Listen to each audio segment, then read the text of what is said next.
high friends welcome to Satya's lifestyle channel इनकी நம்ம பார்க்க போற ரெசிபி வந்து ஒரு சட்னி ரெசிபி தான் கேப்சிகம் வச்சு ஒரு சட்னி தான் இன்னைக்கு நம்ம பார்க்க போறது ரொம்ப டேஸ்ட் சூப்பரா இருக்கும் டேஸ்ட்டை விட அரோமா இன்னும் சூப்பரா இருக்கும் இது எப்படி பண்ணலாம்ன்றத பார்க்கலாம் ரொம்ப கம்மியான இன்கிரிடியன்ட்ஸ் வச்சு சீக்கிரமாவும் ரெடி பண்ணலாம் எப்போதும் நம்ம ஒரே மாதிரி சட்னி அரைக்காம இந்த மாதிரி மாத்தி டிஃபரண்டா ட்ரை பண்ணலாம் டேஸ்ட் நல்லா இருக்கும் இது எப்படி பண்ணலாம்ன்றத பார்க்கலாம் இந்த குடமிளகாய் சட்னி பண்ணுறதுக்கு நான் வந்து ஒரு பெரிய குடமிளகாய் ஒன்று எடுத்திருக்கேன் காரத்துக்கு ஒரு 3 பச்சை மிளகாய் போல் எடுத்திருக்கேன் புளி வந்து ஒரு சின்ன நெல்லிக்காய் அளவு எடுத்திருக்கேன் ஒரு கப் ஃபுல்லாக வந்து சின்ன வெங்காயம் எடுத்திருக்கேன் ஒரு 100 கிராமுக்கு நான் எடுத்திருக்கேன் குடமிளகாய் சட்னி பண்ணுறதுக்கு கடாயில் நான் கொஞ்சமாக ஆயில் எடுத்திருக்கேன் 1 ஸ்பூன் போல் கடலைப்பருப்பு சேர்த்துக்கிறேன் அதே அளவுக்கு ஈக்குவலாக உளுத்தம்பருப்பு சேர்த்துக்கிறேன் ரெண்டுத்தையுமே நல்லா செவக்க வறுத்து எடுத்துக்கலாம் இது நல்லா கலர் மாதிரி நல்லா வறுந்து வந்துச்சு இது நம்ம தனியாக எடுத்து வச்சிடலாம் அதே கடாயிலேயே சின்ன வெங்காயம் உரித்து வச்சதை சேர்த்துக்கிறேன் குடமிளகாய் இந்த மாதிரி பீசஸாக கட் பண்ணி வச்சுருக்கேன் அதையும் இதில் ஆட் பண்ணிக்கிறேன் பச்சை மிளகாய் 3 பீசஸாக கட் பண்ணி வச்சுருக்கேன் அதுவும் ஆட் பண்ணிக்கிறேன்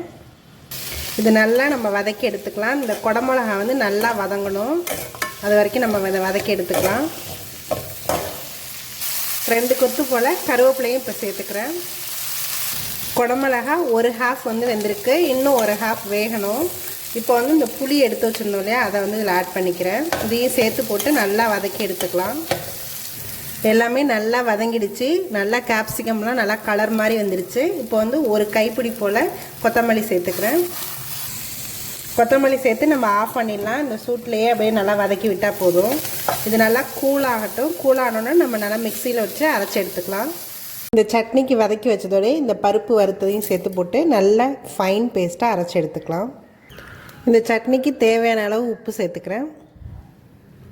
இந்த சட்னிக்கான தாளிப்பு ரெடி பண்ணிக்கலாம் கடாயில் நான் கொஞ்சமாக ஆயில் எடுத்துருக்கேன் ஆயில் நல்லா சூடாகிடுச்சு 1 ஸ்பூன் போல் உளுத்தம்பருப்பு சேர்த்துக்கிறேன் கடுகு சேர்த்துக்கிறேன்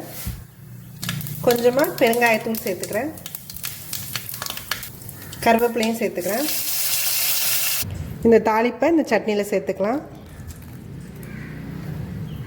இந்த குடமிளகாய் சட்னி ரெடி ஆகிடுச்சு நான் தாளிக்கும் போது நல்லெண்ணெய் சேர்த்து தாளிச்சிருக்கேன் நல்லா வாசமும் நல்லாயிருக்கும் இந்த குடமிளகாயோட வாசம் இந்த நல்லெண்ணெயோட வாசமெல்லாம் சேர்ந்து சூப்பராக இருக்கும் இது நம்ம இட்லி தோசை ஆப்பத்துக்கும் வச்சு சாப்பிட்லாம் அதே மாதிரி ஒயிட் ரைஸ்லையும் மிக்ஸ் பண்ணி சாப்பிடும்போது டேஸ்ட் நல்லாயிருக்கும் இந்த நீங்களும் உங்கள் வீட்டில் ட்ரை பண்ணி பாருங்கள் என்னோடய வீடியோஸ் எல்லாத்தையும் பாருங்கள் மறக்காமல் எங்கள் சேனலை சப்ஸ்கிரைப் பண்ணுங்கள் தேங்க்யூ ஃபார் வாட்சிங்